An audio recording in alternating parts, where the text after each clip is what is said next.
conditional sentences are sentences expressing factual implications, or hypothetical situations and their consequences. They are so called because the validity of the main clause of the sentence is conditional on the existence of certain circumstances, which may be expressed in a dependent clause or may be understood from the context. A full conditional sentence therefore contains two clauses, the dependent clause expressing the condition, called the protasis, and the main clause expressing the consequence, called the apodosis. An example of such a sentence is the following. If it rains, the picnic will be cancelled. Here the condition is expressed by the clause if it rains, this being the protasis, while the consequence is expressed by the picnic will be cancelled, this being the apodosis. In terms of logic, the protasis corresponds to the antecedent, and the apodosis to the consequent. Languages use a variety of grammatical forms and constructions in conditional sentences. The forms of verbs used in the protasis and apodosis are often subject to particular rules as regards their tense and mood. Many languages have a specialized type of verb form called the conditional mood, broadly equivalent in meaning to the English word for use in some types of conditional sentence. Types of conditional sentence. There are various ways of classifying conditional sentences. One distinction is between those that state an implication between facts, and those that set up and refer to a hypothetical situation. There is also the distinction between conditionals that are considered factual or predictive, and those that are considered counterfactual or speculative. Implicative and predictive. A conditional sentence expressing an implication essentially states that if one fact holds, then so does another. The facts are usually stated in whatever grammatical tense is appropriate to them. There are not normally special tense or mood patterns for this type of conditional sentence.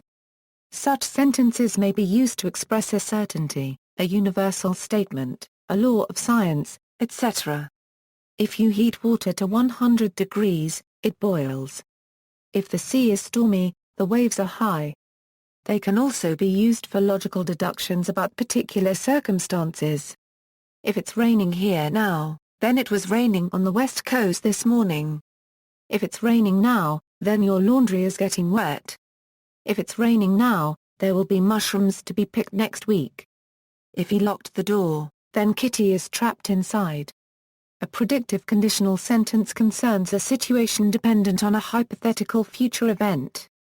The consequence is normally also a statement about the future, although it may also be a consequent statement about present or past time.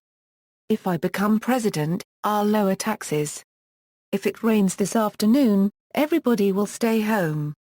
If it rains this afternoon, then yesterday's weather forecast was wrong.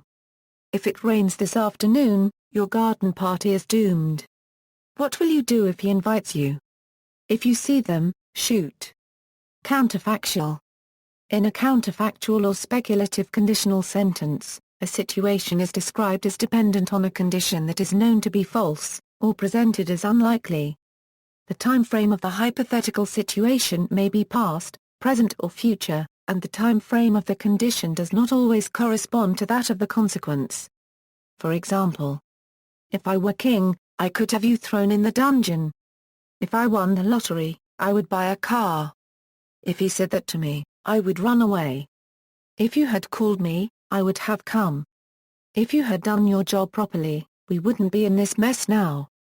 The difference in meaning between a counterfactual conditional with a future time frame, and a predictive conditional as described in the previous section, may be slight.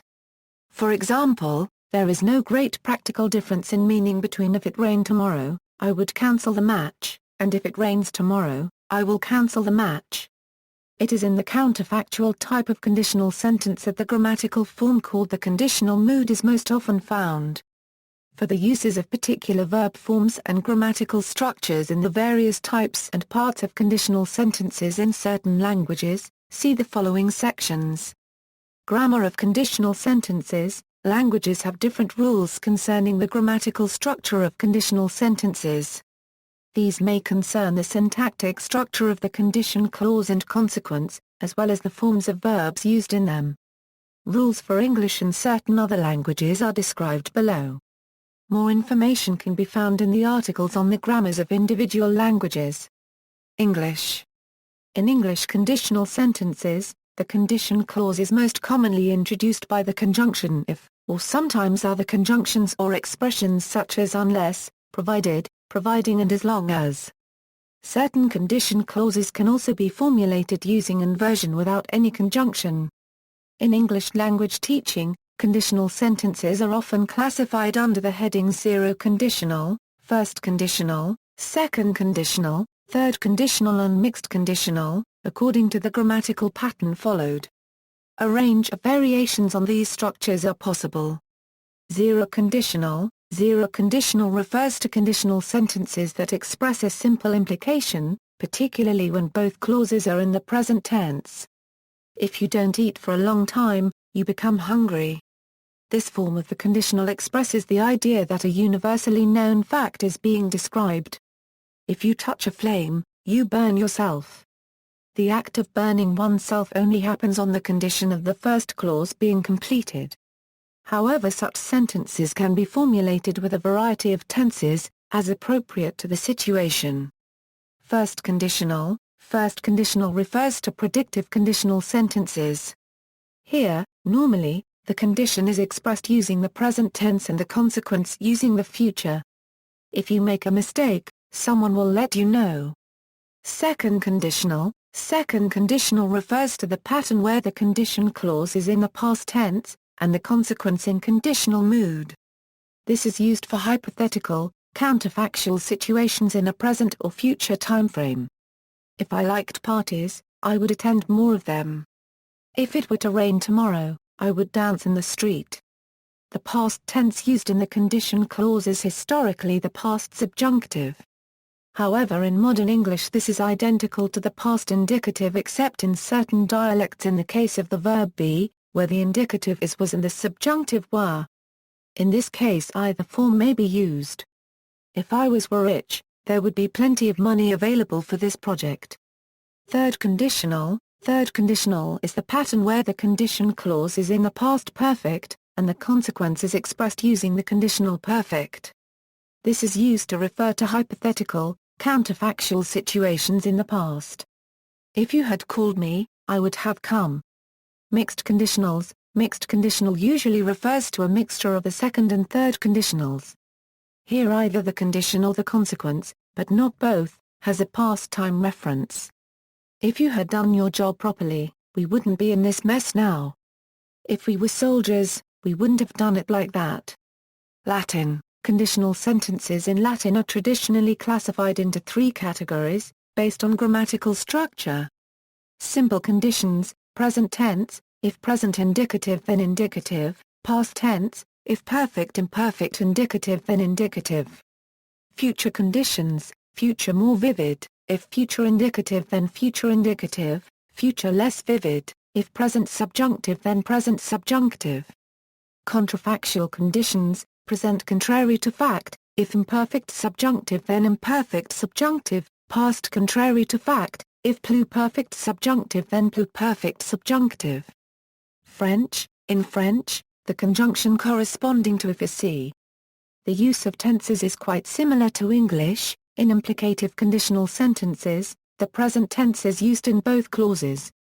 In predictive conditional sentences, the future tense or imperative generally appears in the main clause, but the condition clause is formed with a present tense. This contrasts with dependent clauses introduced by certain other conjunctions, such as quond, where French uses the future. In counterfactual conditional sentences, the imperfect is used to express the condition. The main clause contains the conditional mood. In counterfactual conditional sentences with a past time frame, the condition is expressed using the pluperfect for example, and the consequence with the conditional perfect. Again, these verb forms parallel those used in English. As in English, certain mixtures and variations of these patterns are possible. See also French verbs. Italian uses the following patterns: present tense in both parts of an implicative conditional. Future tense in both parts of a predictive conditional sentence. In a counterfactual conditional, the imperfect subjunctive is used for the condition, and the conditional mood for the main clause. A more informal equivalent is to use the imperfect indicative in both parts. In a counterfactual conditional with past time frame, the pluperfect subjunctive is used for the condition, and the past conditional for the main clause. See also Italian verbs. Slavic languages. In Slavic languages, such as Russian, clauses in conditional sentences generally appear in their natural tense. However, for counterfactuals, a conditional subjunctive marker such as the Russian th plus or minus n by generally appears in both condition and consequent clauses, and this normally accompanies the past tense form of the verb.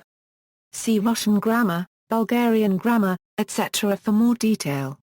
Logic. While the material conditional operator used in logic is sometimes read aloud in the form of a conditional sentence, the intuitive interpretation of conditional statements in natural language does not always correspond to the definition of this mathematical relation. Modeling the meaning of real conditional statements requires the definition of an indicative conditional, and contrary to fact statements require a counterfactual conditional operator, formalized in modal logic. See also, anancastic conditional, English modal auxiliary verb, conditional mood, subjunctive mood, references. External links, conditional sentences for advanced learners, using conditional clauses in English with clear examples, English conditional clauses explanations with examples, Latin conditionals, French conditionals.